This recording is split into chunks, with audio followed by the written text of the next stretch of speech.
وآخر دعواهم أن الحمد لله رب العالمين۔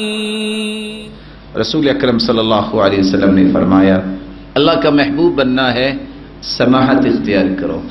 ان اللہ یحب سمح البیع سمح الشراء سمح القضاء، اللہ پسند کرتے ہیں، اللہ اس کو محبوب بناتے ہیں جو چیز بیچتا بھی ہے تو کشادہ دل سے، جو چیز خریدتا بھی ہے تو کشادہ دل، سماحت کے ساتھ، فیاضی کے ساتھ اور برداشت کے ساتھ، اور اگر کوئی فیصلہ بھی دیتا ہے تو کھلے چہرے سے۔ اور رسول اکرم صلی اللہ علیہ وسلم نے فرمایا احب اللہ عبدا سمحا اذا باع سمحا اذا ابتاع سمحا اذا قضى سمحا اذا اقتضى، اللہ اسے محبوب بناتی ہیں جس کے اندر چار صفتیں ہیں، کوئی فیصلہ لیتا ہے تقاضا بھی کرتا ہے تو اچھے طریقے سے، اور تقاضے کو پورا کرتا ہے تو اچھے طریقے سے، خریدتا بیچتا ہے تو اچھے طریقے سے۔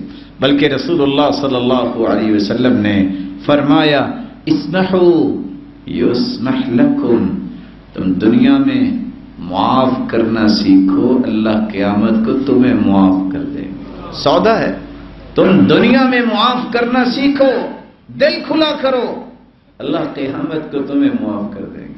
بلکہ رسول اللہ صلی اللہ علیہ وسلم نے فرمایا دخل رجل الجنة بسماحته قاضيا ومتقاضيا، اللہ ذوالجلال نے اس انسان کو جنت میں داخل کر دیا جس کے اندر یہ صلاحیت تھی کہ وہ سماحت کے ساتھ کوئی بات کرتا تھا اور سماحت کے ساتھ ہی کوئی تقاضا کرتا تھا۔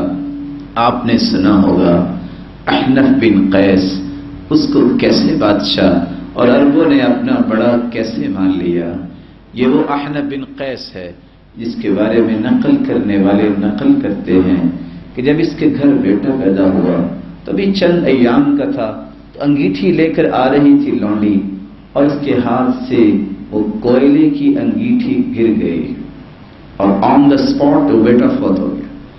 لونڈی بے ہوش ہو گئی کہ اب نہ جانے کیا ہوگا، ہوش میں آئی، اس کو بلا کے کہتے ہیں جاؤ میں نے تجھے آزاد کیا۔